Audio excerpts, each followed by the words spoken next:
Para falar sobre os bastidores da produção de conteúdo, cinema e televisão, estamos recebendo Edgar de Castro, que é produtor e diretor da São Paulo Film Commission, e também Jefferson Cassiano, que é professor, redator e diretor de cena. Edgar, que prazer ter você aqui no nosso PPTV. Realmente muito agradável. Obrigada, viu, pela sua presença. Jefferson, obrigada pela sua presença aqui com a gente, viu? Para a gente entrar um pouquinho nesse mundo tão delicioso que é do cinema, né? Edgar, você que também está coordenando lá o Estúdio Kaiser, que é uma bênção para a gente desde que veio para Ribeirão, 2 anos e meio. Conta um pouquinho para a gente. Bom, na verdade, uma parceria grande com a FENSA do Brasil, né, que cedeu esses espaços da antiga cervejaria paulista, recém-tombado pelo Compaq. Agora, essa semana, tivemos essa notícia importante do tombamento do imóvel, a preservação dele, que já era tombado pelo Condefar, mas agora tombado pelo município. Na verdade, é uma disponibilidade de equipamento, de produção, de espaço para a publicidade, para o cinema, para a televisão, na alternativa do interior, né? Então, nós temos São Paulo hoje, talvez o melhor estúdio brasileiro está em São Paulo, que é a Quanta Studios, Quanta Motion Studios, que tem lá também perto de 13 mil metros quadrados de construção, com vários estúdios e muitos recursos. E nós somos essa alternativa, né? Hoje, no Estúdios Kaiser de Cinema, tem 9 estúdios. Nós estamos passando por uma grande reforma para adequar os espaços para o cinema, principalmente o cinema digital, né? Que é a nossa proposta, e disponibilizar isso para a televisão, para a publicidade e para o cinema. Então, ali vai ser um grande local de produções, seja ela qual for. Exatamente. Já é, né? O Jefferson mesmo já fez lá um filme da Fundete, né? Muito interessante, com menores carentes, fez um programa de televisão. Ali eu tenho uma vida já bastante intensa, né? O Dança Vida, que sai ali, a Ópera Café, a Banda do Cauim, o Toque da Lata, quer dizer, todas essas ações, muita moda, muita publicidade também rodada ali, né? Enfim, já é um espaço que tem a vida cinematográfica, né? Agora nós estamos adequando, finalizando, preparando isso para estar tecnicamente perfeito para receber esses projetos. E como é filmar lá nos Estúdios Kaiser? Como é que você vê aquele ambiente, aquele local, dirigindo uma cena, produzindo uma cena lá, Bom, Jefferson? num primeiro momento, na situação em que estava quando nós trabalhamos há 2 anos com o curta-metragem dos Meninos da Fundete, mesmo programa que nós produzimos lá, o curioso era que o espaço ainda estava praticamente como foi deixado pela cervejaria e com desgaste do tempo, as reformas ainda não tinham sido feitas. Mas mesmo assim, eles já eram um espaço muito adequado para a produção cinematográfica e audiovisual, porque o pé direito é inacreditável, a grossura das paredes, as paredes são naturalmente blimpadas, né? Você não precisa se preocupar com acústica, um tratamento mínimo de acústica ali já resolve. Então, essa grandiosidade do espaço ajuda bastante o cineasta, o videasta. Agora, com as adequações, então, vamos sair desse lado pitoresco para um lado que vai ser um estúdio como qualquer outro grande estúdio no Brasil. Então, essa iniciativa é louvável, né? Bom, então Ribeirão Preto passou a ser olhado diferente, você acredita, depois que a gente teve os Estúdios Kaiser, depois... Na verdade, acho que o Edgar vai concordar comigo que Ribeirão Preto tem já uma vocação para o cinema desde sempre, né? Desde sempre. Nós temos aí... O que ajuda isso? Essa vocação vem desde o Bassano Vaccarini, que veio contratado pela Vera Cruz, né, para a cenografia, veio escolher o Ribeirão Preto. O Rubens Luchetti, roteirista aí dos principais filmes do Zé do Caixão, do Ivan Cardoso, do Guilherme Almeida Prado, do próprio Renato Carreira e eu, do Cachaça, do Fred Nutt, do nosso Jefferson, né? E há um profissional de Ribeirão Preto que pouca gente conhece, trabalhando nos estúdios em Hollywood, na área de direção de arte e storyboard, que é o Rodolfo Damasio, conhecido como Tutti. Quem assiste lá o Múmia, o primeiro filme do Múmia, o nome dele aparece nos créditos, Rodolfo Damasio, é de Ribeirão Preto. E o Fernando Meirelles, que é da região também, o Guilherme Almeida Prado. E não para, né? Nós temos uma quantidade grande de pessoas, o André Ristum, o Tubaldini, hoje, você sabe que o Tubaldini hoje talvez seja um dos maiores produtores brasileiros, está fazendo um filme na Áustria, em Auschwitz, da visita dos judeus ao campo de concentração, uma coisa assim. Então nós temos, na verdade, a vocação, existe isso latente, né? A cidade sempre se preocupou com o cinema, desde os seus primórdios, quando no tempo do François Cassoulet, a cidade chegou a ter 10, 12 cinemas. Né? O Teatro Pedro II foi inaugurado com um filme. Né? O Teatro Carlos Gomes passava filme, quer dizer, a cidade tem esse viés. Né? Além da condição técnica, né, para rodar filmes. Nós temos a luminosidade, que é a matéria-prima do cinema. Bom, e por todas essas facilidades, então, a gente pode alavancar um pouquinho a produção aqui e participar mais desse eixo Rio-São Paulo? Eu não sei se a preocupação é exatamente entrar no eixo Rio-São Paulo. O que eu acho que seria interessante que os diversos polos de produção cinematográfica no Brasil fizessem fosse criar novos polos. Né? O Edgar tem um dado aí da quantidade, a carência de salas de cinema que existe no Brasil e essas salas existindo, haverá um novo canal de distribuição. Então, acho que é criar novos polos, não necessariamente participar dos polos já existentes. Claro que um título grandioso, aqui uma superprodução, vai participar desse mercado. Mas eu acredito muito nessa produção para atender o mercado regional. Cada polo atendendo o seu mercado regional. Com certeza. Por aí mesmo, esse viés que tem que ser observado. Nós hoje, por exemplo, Brasil, talvez sejamos uma das maiores reservas cinematográficas do mundo.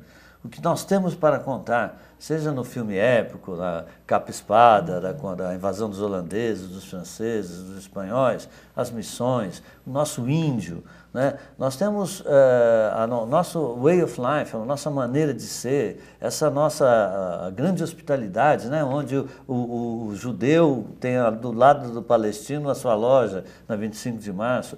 Quer dizer, os filmes de terror, se você pegar Macumba, Candomblé, tudo nós temos, na verdade, aí para ser explorado. E precisa explorar isso tecnicamente, profissionalmente. E o canal disso é o estúdio de cinema.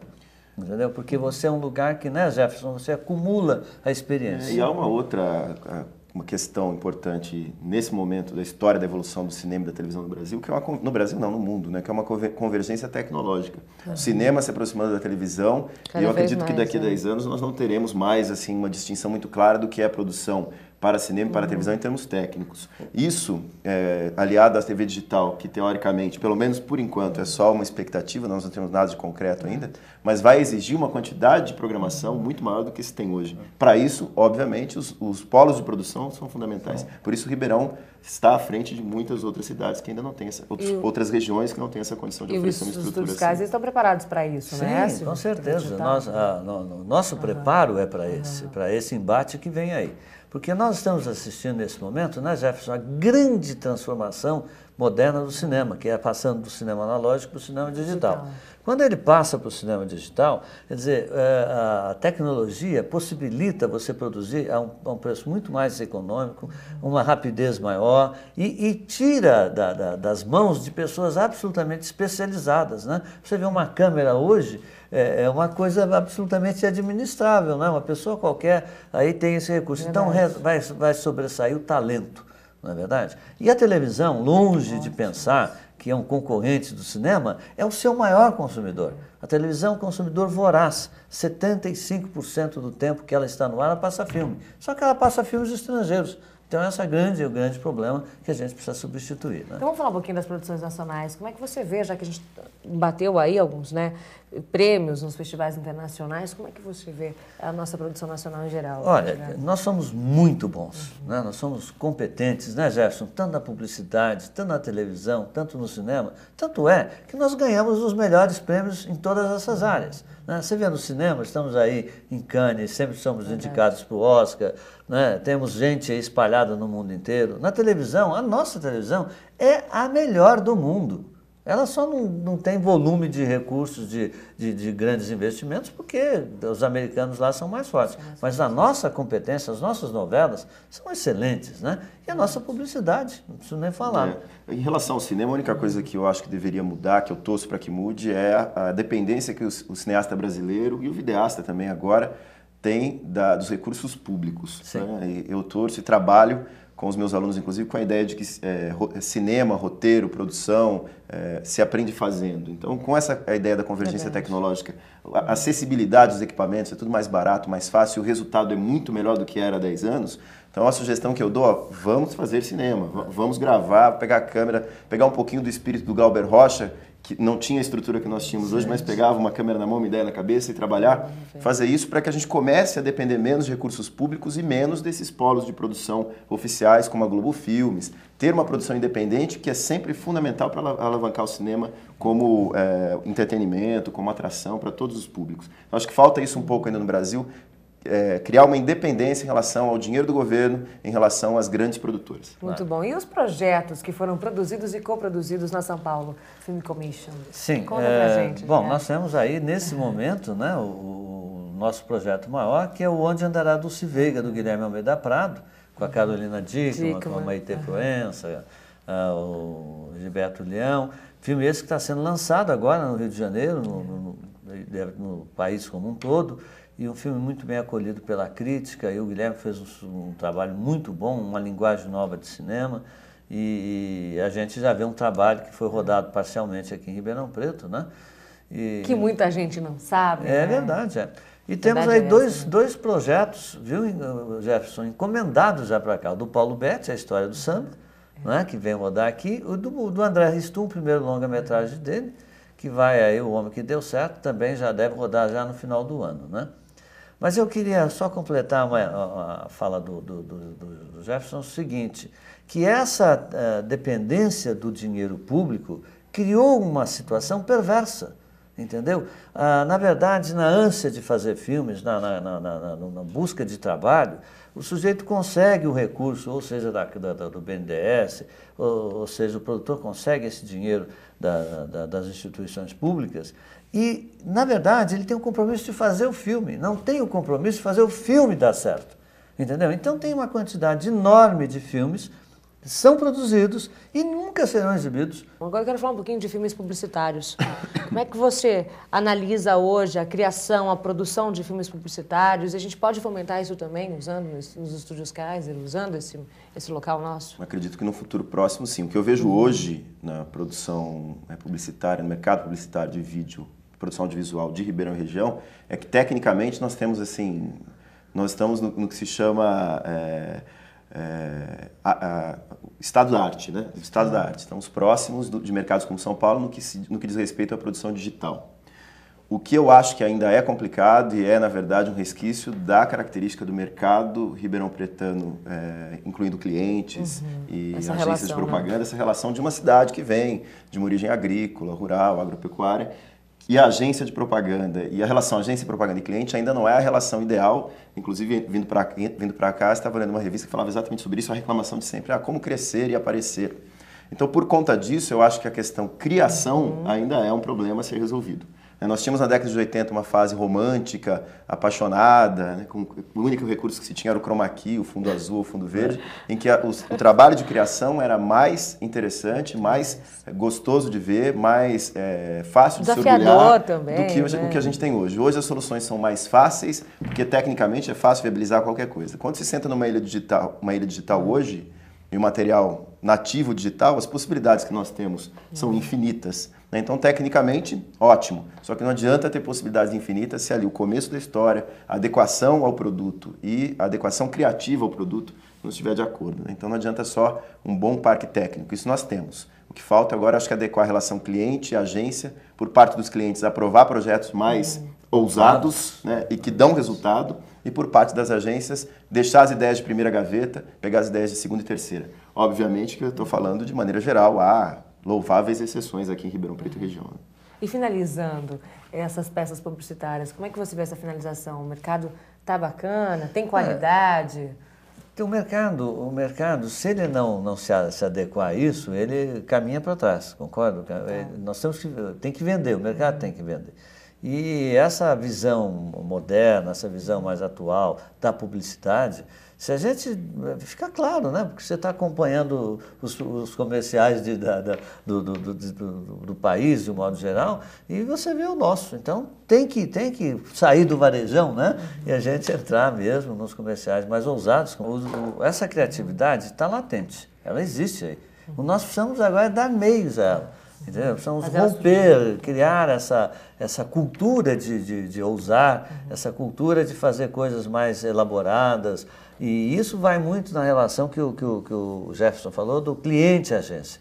entendeu? A agência ser mais ousada em propor e o cliente se topar, entendeu? Para não ficar uma coisa absolutamente tradicional, né? Agora, o estúdio vai ajudar muito isso, né? Nós vimos aí um comercial da Unimed, que foi rodado lá no estúdio de cinema, maravilhoso, porque aproveitou exatamente a amplidão, né, daquele estúdio de 500 metros que temos. Com essas iniciativas de estúdios, de novas produtoras cada vez mais independentes de veículos, porque nós tínhamos um problema aqui. As produtoras até pouco tempo eram departamentos de veículos. Então, a IPTV com produção, a Clube com produção, a SBT com produção, a Record com produção. Isso é algo que não existe nos grandes centros. Emissora exibe, produtora produz. Isso é ótimo. Porque e que hoje cresceu o número de produtoras? O que é ótimo. No nosso mercado, né? Exato. Quantas produtoras? E eu quero dar uma boa notícia, é que nós agora no mês de agosto, setembro, nós temos aí a quarta mostra competitiva de vídeos do interior do estado de São Paulo. Nós aqui, o projeto Núcleo de Cinema e a São Paulo Film Commission, ela executa cada ano, né, todos os anos, ou melhor, essa mostra competitiva de vídeos onde só participa o interior do estado de São Paulo, porque é covardia botar o pessoal da capital, né, que tem... O Festival Vídeo também é um festival do interior publicitário. E aí, esse ano, coisas maravilhosas. Uma grande parte dos filmes que nós exibimos na Feira do Livro, entendeu? São filmes oriundos da nossa mostra competitiva do ano passado. Entendeu? Que são filmes voltados para as crianças, animações, filmes interessantíssimos, talentos reveladores que a gente está encontrando por aí. Então, faço aqui um convite aos publicitários da cidade, da região, aqui do estado, aos filmadores de casamento, de aniversários. O camarada que filma aniversário e casamento, esse sujeito, ele tinha que virar cineasta, porque ele tem o equipamento, ele já sabe filmar, ele filma editando, porque ele... No ombro, não é verdade? E ele deve ter visto histórias as mais incríveis, né? O aniversário que o bolo que derrubou, o noivo que abandonou a noiva. Sei lá, tem histórias maravilhosas. Ele tem que, na verdade, se transformar no cineasta, esse cineasta que é possível aí com o digital. Muito bom, então tá feito o convite. Gente, que pena que eu tenho que encerrar, porque com essas 2 férias aqui eu ficava mais do que um programa inteiro, Edgar. Muito bom. Que delícia ter você aqui no nosso PPTV, tenho certeza que a gente vai se ver muito, porque é assunto e sabedoria, você tem muito, a gente aprende muito quando está do seu lado, viu? Obrigada, Edgar. Por favor. Volte aqui sempre, parabéns pelos seus projetos, por tudo que você faz e acontece para nossa cidade, viu? Muito obrigado. Obrigada, Jefferson, prazerzaço também ter você aqui. Volte mais, você tem muito a ensinar pra gente também, viu? E parabéns à PP pela iniciativa do programa, tá ótimo. Muito obrigada. Gente, é com essa delícia aqui que a gente encerra, né, que é assunto delicioso, o nosso PPTV de hoje, tá certo? Mas a gente volta semana que vem com muito mais, tá certo? Um grande dia pra você, até a próxima.